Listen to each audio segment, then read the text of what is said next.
పిచికారి ఛానల్కు స్వాగతం సుస్వాగతం. నీకోసం పూసిన పువ్వును నేను. చిన్న కథ. ఒక చిన్న పట్టణం చివరిలో ఉన్న పాతి ఇంటి పైకప్పుపై ఒక చిన్న మొక్క పెరిగింది. ఆ మొక్కకు మాలతి అని పేరు.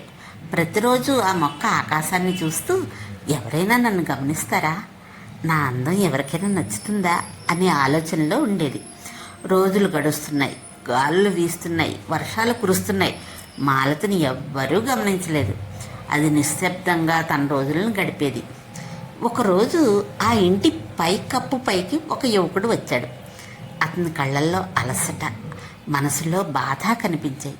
అతను అలా నిలబడి ఆకాశాన్ని చూస్తూ ఉండగా మాలతి తన కొమ్మలను నెమ్మదిగా అతని వైపు వంచింది. ఆ రోజు నుంచే మాలతిలో మార్పు వచ్చింది. అది పూలతో నిండిపోయి రంగులతో మెరిసిపోయి మరింత అందంగా మారింది. ప్రతిరోజు ఆ యువకుడు వచ్చి మాలతిని చూసేవాడు. అతని ముఖంలో ఒక చిన్న నవ్వు కనిపించేది. ఆ నవ్వే మాలతికి ఆనందం. అతని సంతోషమే తన జీవితం అనిపించింది. కానీ ఒకరోజు ఆ యువకుడు రాలేదు. మరుసటి రోజు కూడా రాలేదు.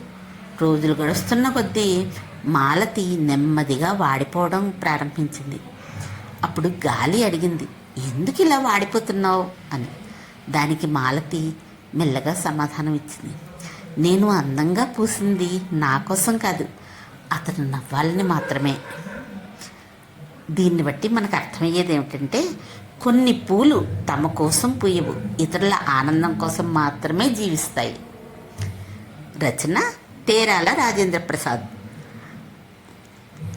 Phone number 9297109223.